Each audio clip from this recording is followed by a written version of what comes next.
Hai murid-murid, mari bersama saya, Cikgu Aira, kita akan belajar mengenai satu tajuk dalam Bahasa Melayu tahun 4 iaitu Anyaman Ribu-Ribu. Tema 4, Kebudayaan, Kesenian dan Estetika.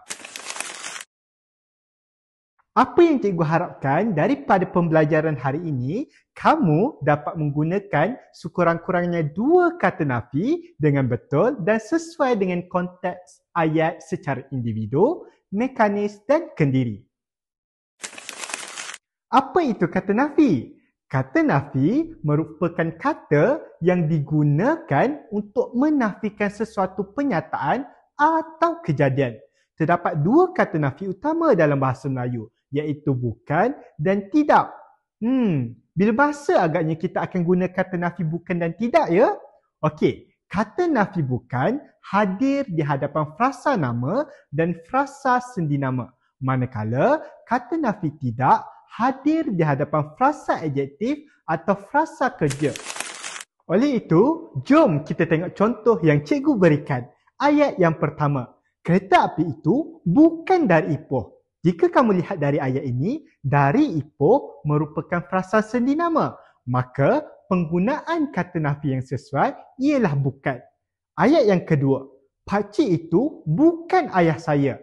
Ayah saya merupakan frasa nama. Maka, penggunaan kata nafi yang sesuai ialah bukan.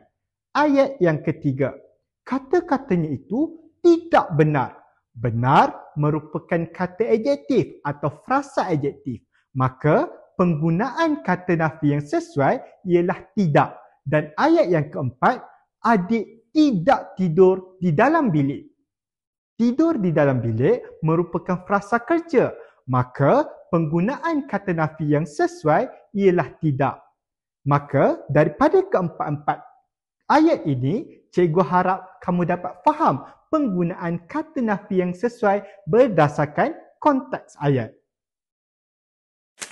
Berdasarkan contoh yang telah cikgu berikan tadi, cikgu harap kamu dapat memahami penggunaan kata nafi. Kata nafi bukan hadir di hadapan frasa nama dan frasa sendinama. Manakala kata nafi tidak hadir di hadapan frasa kerja dan frasa adjektif. Jangan lupa untuk menjawab kuis yang cikgu akan berikan nanti.